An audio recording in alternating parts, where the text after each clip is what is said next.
Hello friends, एक बार फिर स्वागत है आपके अपने प्यारे से यूट्यूब चैनल मोहित पांडे क्लासेस पर। फ्रेंड्स, आज हम लोग पढ़ने वाले हैं क्लास 10th में मैथ का चैप्टर नंबर 4 और इस चैप्टर का नाम है द्विघात समीकरण। इंग्लिश में बोलते हैं इसको हम लोग प्यार से क्वाड्रेटिक इक्वेशन। तो इसके लास्ट वाले वीडियो में हम लोगों ने चैप्टर नंबर 3 पूरी तरीके से कंप्लीट कर लिया था।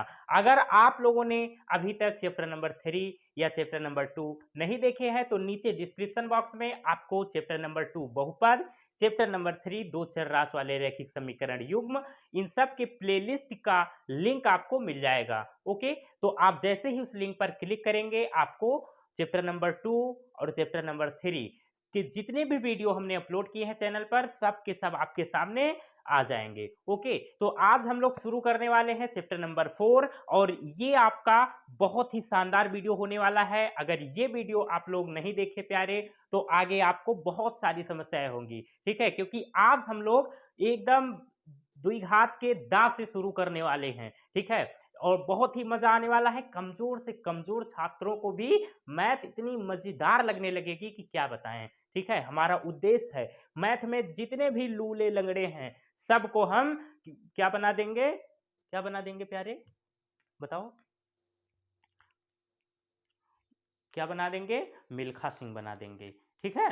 हाँ, तो प्यारे आज हम लोग शुरू करेंगे अपना चैप्टर नंबर 4, बहुत मजा आने वाला है, ठीक है। चलिए, तो सबसे पहले हम बात कर लेते हैं द्विघात समीकरण की। क्यों? क्योंकि हमारे चैप्टर का नाम ही है क्या, द्विघात समीकरण, क्वाड्रेटिक इक्वेशन। ओके, तो देखिए द्विघात समीकरण होता क्या है। तो प्यारे आप इसका जो नाम दिख रहा है ना उसी से आप पकड़िए कि है क्या ये। द्वि मतलब क्या होता है, द्वि मतलब होता है दो, दो होता है ना। घात मतलब होता है पावर, जैसे लिखा हुआ है ये आपके सामने लिखा हुआ है 5, इसकी पावर में लिखा है 2, तो मतलब क्या है 5 की पावर 5 की घात कितनी, 2, तो इसको कहते हैं घात। यही तो है ना घात, इसी को तो कहेंगे ना घात। और द्वि मतलब दो, घात मतलब समझ गए। समीकरण, समीकरण क्या होता है, एक ऐसा बहुपद होता है जिसमें दो साइड होती हैं इक्वल के। जैसे लिखा हुआ है 5x square plus 2x equal to 0, इसको हम लोग क्या कहेंगे, समीकरण कहेंगे। इसमें समीकरण में हमेशा आपको दो साइड मिलेंगी, LHS left hand side, RHS right hand side, ठीक है। ये है आपका LHS और सॉरी ये है आपका RHS और ये है आपका LHS। हो गया क्लियर। अभी देखना अगर नहीं हुआ है तो कोई दिक्कत नहीं प्यारे, आपके साथ है मोहित सर। टेंशन लेने को नहीं बच्चा, टेंशन देने को। देखिए हम इसकी डिफिनीशन की बात कर लें, आपको डिफिनीशन लिखा दें हम लोग। देखिए चलिए तो हम लिखते हैं डिफिनीशन। पहले समझ लीजिए आप कि द्विघात समीकरण है क्या, एक चर राशि वाला ऐसा समीकरण जिसमें चर राशि की घात 2 हो उसे हम द्विघात समीकरण कहते हैं। एक बार फिर से सुनो, फिर हम लिख देंगे, पूरा कॉन्सेप्ट क्लियर हो जाएगा। एक चर राशि वाला ऐसा समीकरण, अब यहां से आपको क्या पता चला कि जो समीकरण होगा उसमें केवल और केवल एक ही राशि होगी, दो नहीं होगी। इसके पहले वाले भी चैप्टर में, चैप्टर नंबर 3 में हम लोग क्या पढ़ रहे थे, दो चर राशि वाले, उसमें एक्स वाई भी आपको मिलता था ना, एक एक्स एक वाई। लेकिन इस चैप्टर में आपको एक ही चर राशि पढ़ना है। तो एक चर राशि वाला ऐसा समीकरण जिसमें चर राशि की घात 2 हो उसको हम क्या कहेंगे, द्विघात समीकरण कहेंगे। तो इसी बात को हम लिख दें तो ज्यादा सही रहेगा।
ठीक है।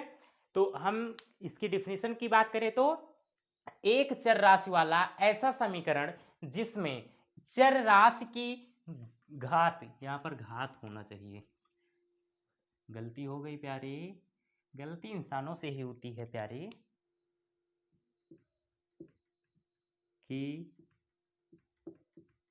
घात 2 हो उसे द्विघात समीकरण कहते हैं। ठीक है, अभी क्लियर अगर नहीं हो रहा है कोई बात नहीं, बस थोड़ा सब्र रखो प्यारे प्यारे। हम बात करेंगे अब इसके स्टैंडर्ड फॉर्म की, फिर यहां से आपको इसका, अभी यहां हम एग्जांपल नहीं दे रहे हैं क्योंकि हमें वहां भी बताना पड़ेगा, इसलिए बस थोड़ा सा धैर्य रखिए। अब हम बात करेंगे इसके मानक रूप की, मानक रूप इंग्लिश में बोलते हैं इसको, मानक रूप को क्या कहते हैं, standard form.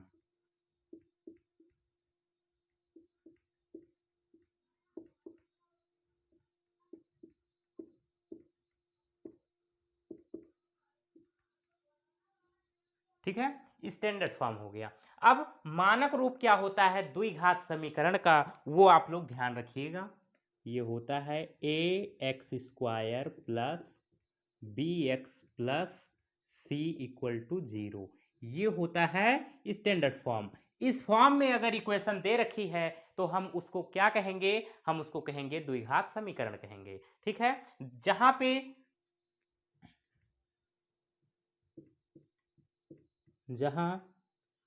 A B C कोई भी वास्तविक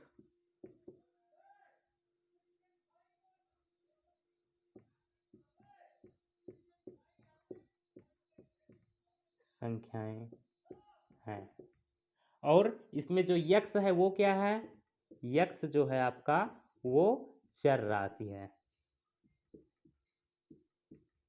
चर राशि।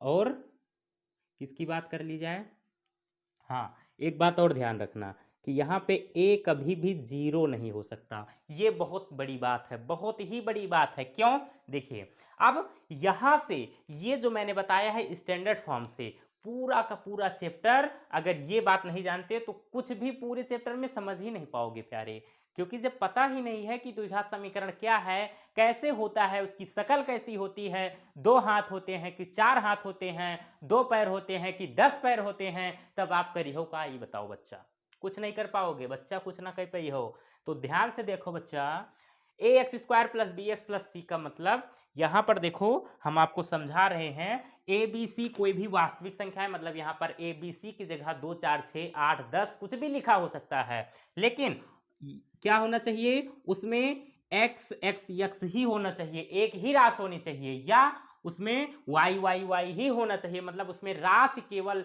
जो चर राशि है वो एक ही होनी चाहिए, वेरिएबल केवल एक होना चाहिए, क्योंकि हम पढ़ रहे हैं द्विघात समीकरण।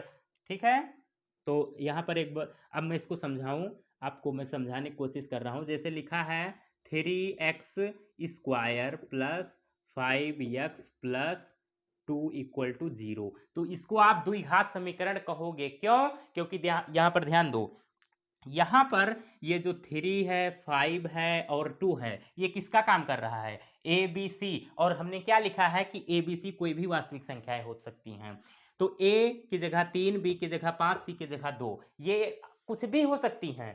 ठीक है, और क्या होना चाहिए, जो चर राशि है उसकी घात 2 होनी चाहिए। ठीक है, तो इसमें देखो कहीं जो चर है वो क्या है, यक्स है कि नहीं, तो चर की सबसे बड़ी घात कितनी दिख रही है, 2 दिख रही है, तो इसका मतलब ये द्विघात समीकरण है, समीकरण है क्यों, क्योंकि इक्वल टू 0 है।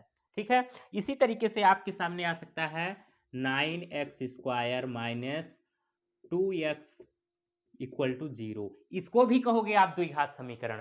ठीक है, क्यों, क्योंकि हमें तो केवल इतना देखना है कि जो चर है उसकी घात जो है 2 होनी चाहिए, और कोई टर्म हो या ना हो। चलो एक मैं आपको और बता दूं, यहां पर पॉइंट नोट डाल के लिख लेना, क्या, नोट पॉइंट में, कि अधिकतम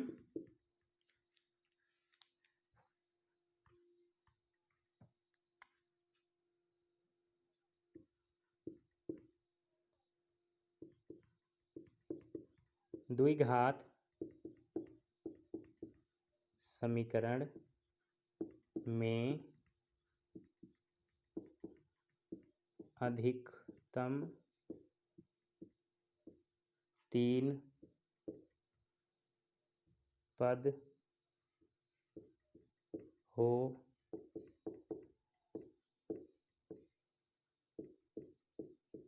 सकते हैं।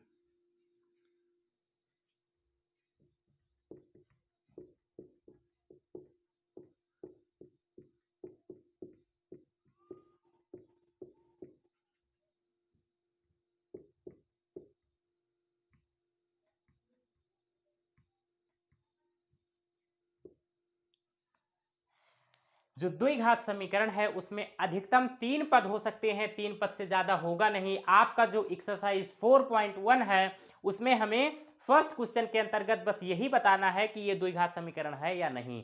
तो उसमें सबसे पहला काम आप ये करना कि गिनना कि उसमें कितने पद हैं। अगर 3 हैं तो ठीक है बच्चा, आगे कार्रवाई की जाएगी। लेकिन अगर 4 पद दिख रहे हैं, 3 से ज्यादा दिखेगा, आप तुरंत आंख बंद करके कह देना कि ये द्विघात समीकरण नहीं है, क्योंकि द्विघात समीकरण में अधिकतम 3 पद हो सकते हैं। पद क्या है देखो, इसमें कितने पद हैं? एक पद, पहला पद 3x² दूसरा पद 5x तीसरा पद 2। और ये जो एग्जांपल हमने दिया इसमें कितने पद हैं? केवल 2 पद। ये पहला पद है 9x² और दूसरा पद है 2x 2x। ठीक है बच्चा, तो ये बात भी ध्यान रखना, एक्सरसाइज 4.1 के अंतर्गत ये पॉइंट आपको काम आएगा। उसके बाद में ध्यान दीजिएगा, यहां पर हमने एक बात और बताई कि a is not equal to 0, a कभी 0 नहीं हो सकता। क्यों? ये भी जान लो बच्चा कि अगर यहां पर दोनों ये जो हमने एग्जाम्पल बताया है इसमें अगर a की बात की जाए तो ये 3 और ये 9, ये क्या है? ये a है। तो अगर a इसमें 0 कर दोगे तो मतलब a की जगह 3 है और 3 को अगर 0 कर दोगे और x², तो 0 का किसी से मल्टीप्लाई करने पर क्या हो जाता है? राम नाम सत्य हो जाता है, पूरा कहानी ही खत्म हो जाती है। तो ये हमारा टर्म क्या हो गया? 0 हो गया प्यारे, ये 0 हो गया। तो अब इसमें जो चर है वो ध्यान दो, वो क्या हो जाएगा? जो चर की सबसे बड़ी घात है वो 2 थी और अब वो टर्म हमारा 0 हो गया। हम अगर रखेंगे यहां तो ये 0 + 5x और प्लस में 2।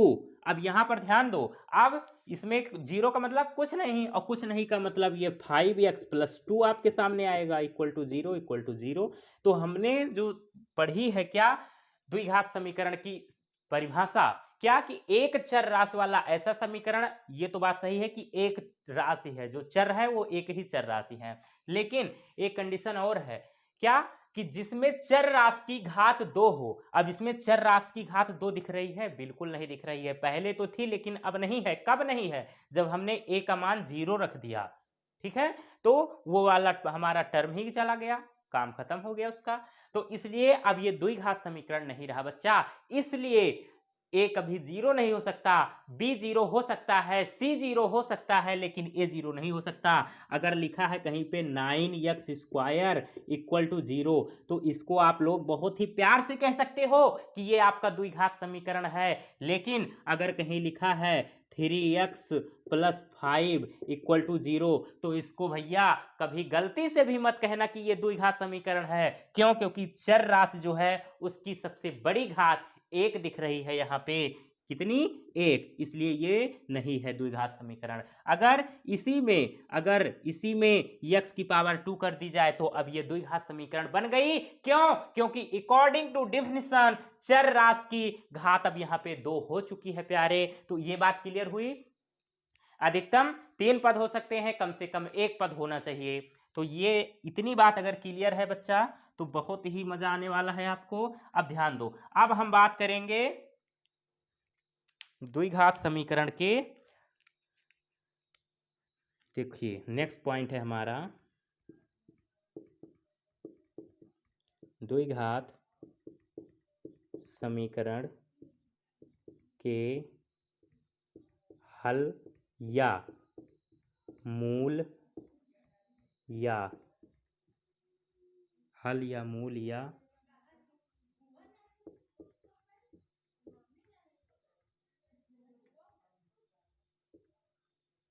गुणनखंड, हल या मूल या गुणनखंड। तो द्विघात समीकरण के हल या मूल या गुणनखंड कुछ भी हो सकता है, तीनों का मतलब एक ही है। जैसे आपका नाम है, कुछ मान लो आपका नाम है समझावन दास, आपको कोई प्यार से कहता है समझावन दास, कोई कुछ कहता है, कोई कहता है बाबू, कोई कहता है प्यारे, कोई कुछ कहता है, ठीक है। तो कहे तो आप ही को रहा है ना।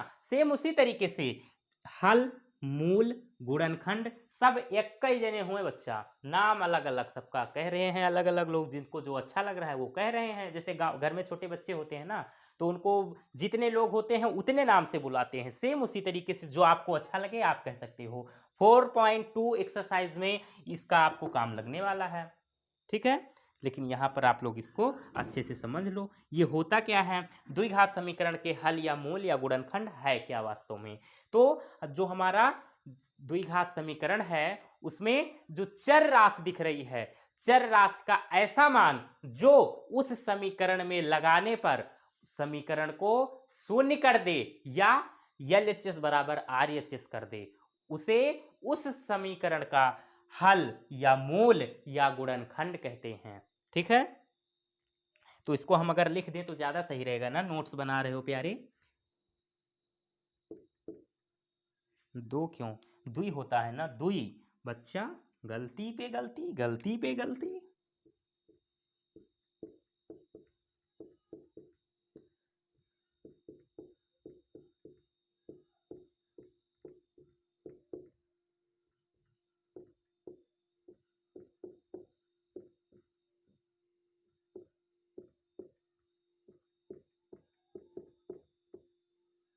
अब इस सबको हम हटा दे रहे हैं बच्चा, फर्जी चीज है।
क्लियर है। देखो, द्विघात समीकरण के हल या मूल या गुणनखंड क्या होते हैं। तो द्विघात समीकरण में चर राशि का ऐसा मान जो, इसको जिसे कर दो ज्यादा सही रहेगा,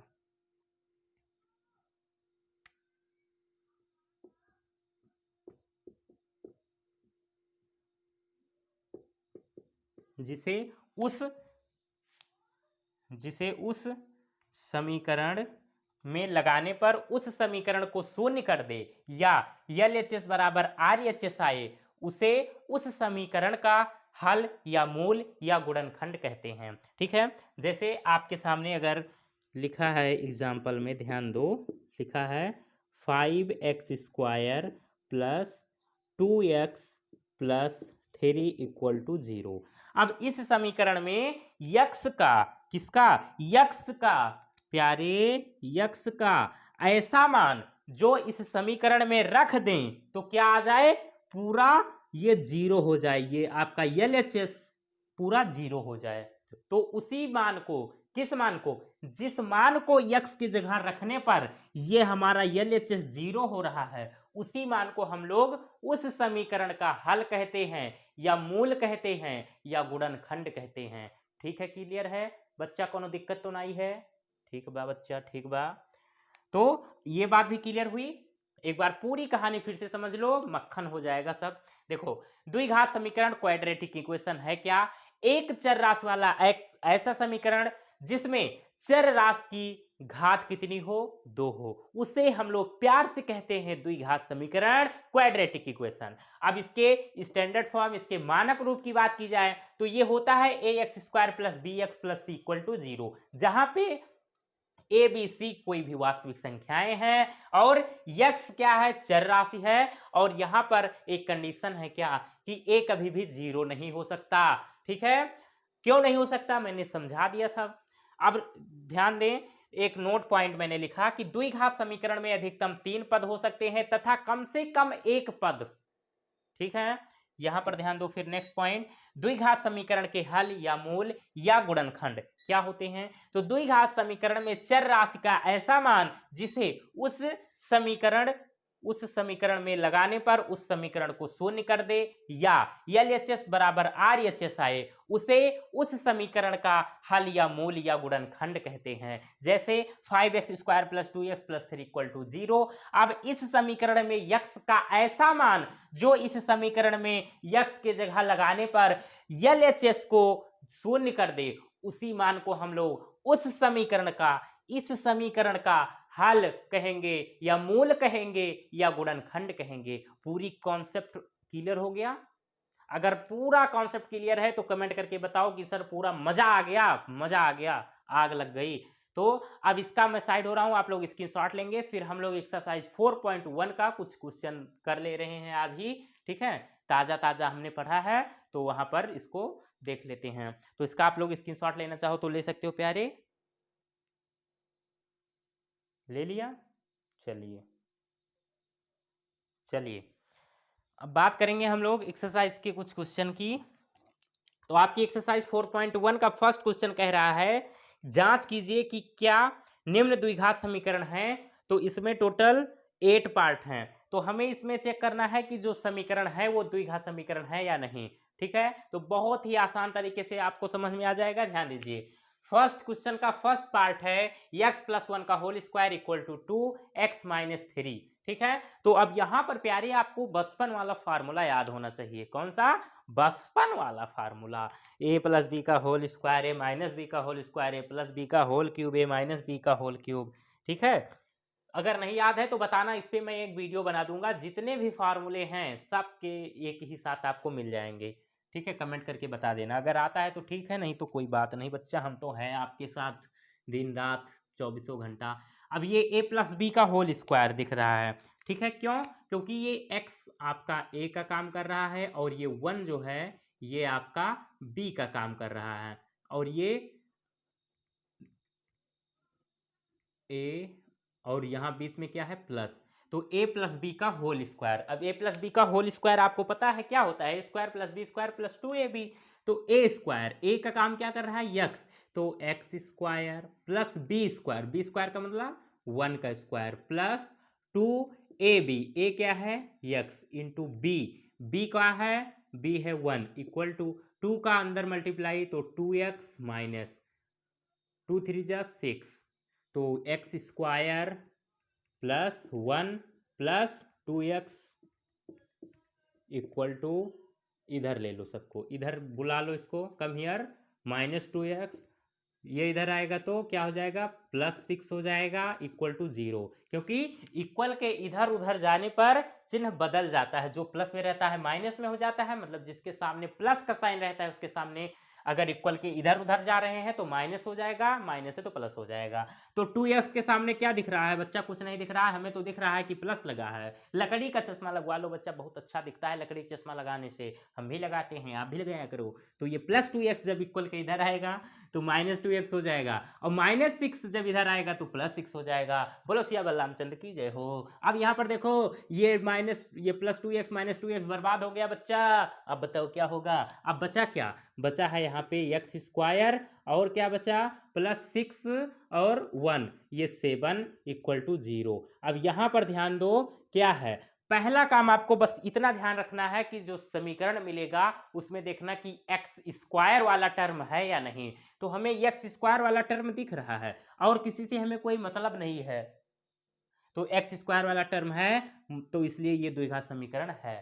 ठीक है, और ध्यान दो, अब इसको क्या कहेंगे कि चर, चूंकि चर राशि की घात 2 है, अतः यह एक द्विघात समीकरण है। ठीक है भैया, चलिए अब हम बात करते हैं सेकेंड पार्ट की। सेकेंड पार्ट क्या है, x square minus 2x equal to -2 3 minus x. तो इसको देखिए क्या करेंगे, x square minus 2x equal to -2 का 3 में मल्टीप्लाई होगा तो -6, माइनस और माइनस प्लस होता है, 2 का x में करोगे तो 2x। ठीक है, अब एक्स स्क्वायर माइनस 2x सबको कम हियर कर बोल दो, तो जब 2x इधर आएगा तो -2x और -6 इधर आएगा तो +6 इक्वल टू 0। सब लोग जब भाग गए तो इधर कौन बचा, कुछ नहीं, कोई नहीं बचा, तो 0 बचा। अब देखो x square minus minus add हो जाएगा, लेकिन साइन मतलब चिन्ह माइनस का ही लगेगा, और प्लस में 6 इक्वल टू 0। अब यहां पर ध्यान दो, जो चर राशि है वो क्या है, यक्स है, और उसकी घात कितनी है, सबसे बड़ी घात कितनी है, 2 है। ठीक है, तो इसलिए आप इसको आंख बंद करके कह सकते हो कि यह एक द्विघात समीकरण है। यहां पर आपको लिखना है 2 लाइन, क्या लिखना है, आप लिख देना जो हमने यहां पर लिखा है, चूंकि चर राशि की घात 2 है अतः यह एक द्विघात समीकरण है। ठीक है, अब अगर हम तीसरे पार्ट की बात करें तो तीसरा पार्ट भी आप देख ही लो, आज ही टाइम है तो देख लो। तीसरा पार्ट है आपके सामने, x minus 2 x plus 1, x minus 2 x plus 1 और equal to x minus 1 x plus 3, x plus 3। ठीक है, चलिए अब इसको सॉल्व करते हैं तो होगा क्या, x का पहले इन दोनों के साथ अलग अलग, फिर -2 का इन दोनों के साथ, यही काम इधर भी। तो x का जब x में करेंगे मल्टीप्लाई तो x स्क्वायर, फिर प्लस और प्लस प्लस, x का 1 में करेंगे तो x, अब माइनस और यहाँ प्लस तो माइनस, 2 का x में करोगे तो 2x, फिर ये माइनस और प्लस माइनस हो जाएगा, 2 का 1 में करोगे तो 2 इक्वल टू, यहाँ भी वही काम होगा, x का x में करोगे तो x स्क्वायर, फिर x का 3 में करोगे तो 3x, माइनस का करोगे तो -1x, तो 1x लिखो या x लिख दो, कोई दिक्कत नहीं, माइनस और प्लस माइनस, 1 का 3 में तो 3।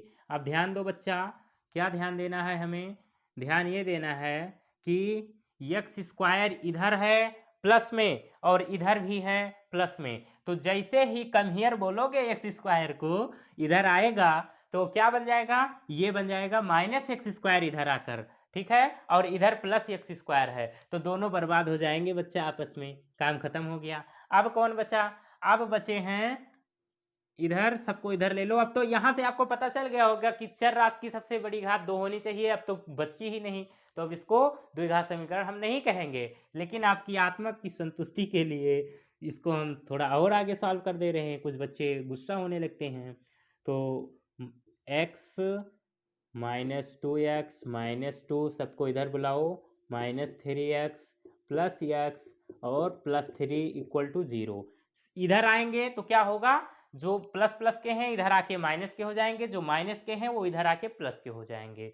अब देखो -2x और -3x ये क्या होंगे, ऐड हो जाएंगे, तो -3x -2x -5x हो जाएगा, और ये x और x +2x हो जाएगा। अब ये -2 है, ये +3 है, तो +1 बचेगा इक्वल टू 0। अब -5x में से जब +2x को हम क्या करेंगे, इन दोनों को आपस में ऐड करेंगे या सब्ट्रैक्ट करेंगे तो क्या होगा, क्या मिलेगा, 3x मिलेगा और प्लस में 1 इक्वल टू 0। बस यहीं पर रोक दो। अब यहाँ पर आपको लिखना है यही लाइन, लेकिन आपको क्या लिखना है, थोड़ा सा बदलना है।